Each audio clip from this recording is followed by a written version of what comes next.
വർഷത്തെ പെസഹ കൂടാൻ ഗലീലിയിൽ നിന്നും ജെറുസലേമിലേക്ക് പോകാൻ ഈശോയും ശിഷ്യന്മാരും തീരുമാനിച്ചു.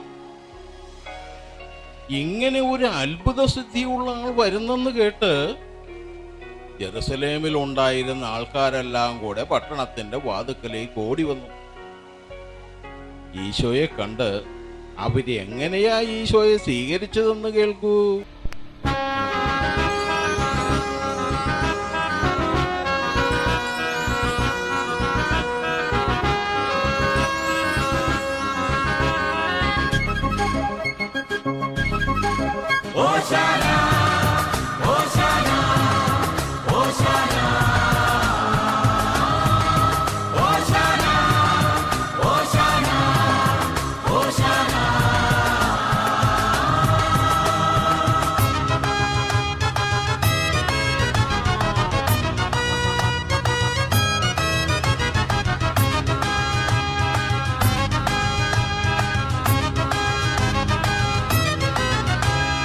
ഒലിവിലകൾ നൃത്തമാടി ഓർശലേമിൽ ഉത്സവമായി രാജരാജനേശുരാജനെഴുന്നള്ളുകയായി.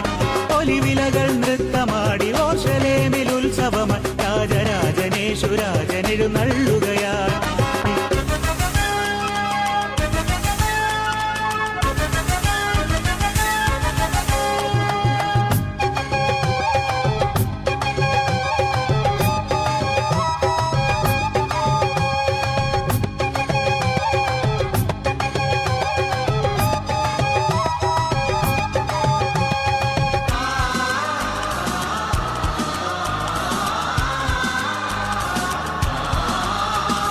വിലയേറിയവൻ വിനയാൻവിതനായി കടമെടുത്ത കഴുതമേൽ കരേറി.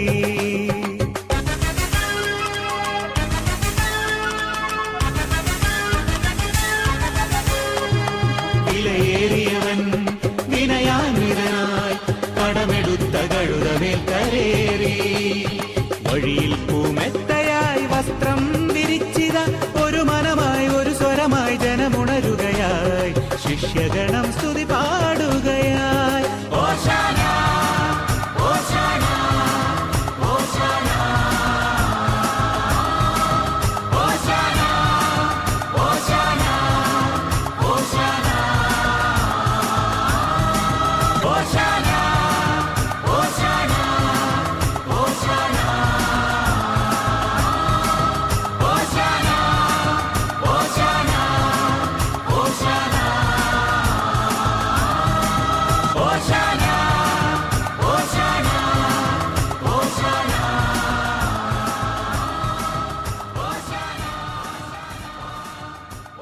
ജെറുസലേം പട്ടണത്തിലെത്തിയ ഉടനെ ഈശോ എങ്ങോട്ടോ പോയതെന്നറിയാമോ?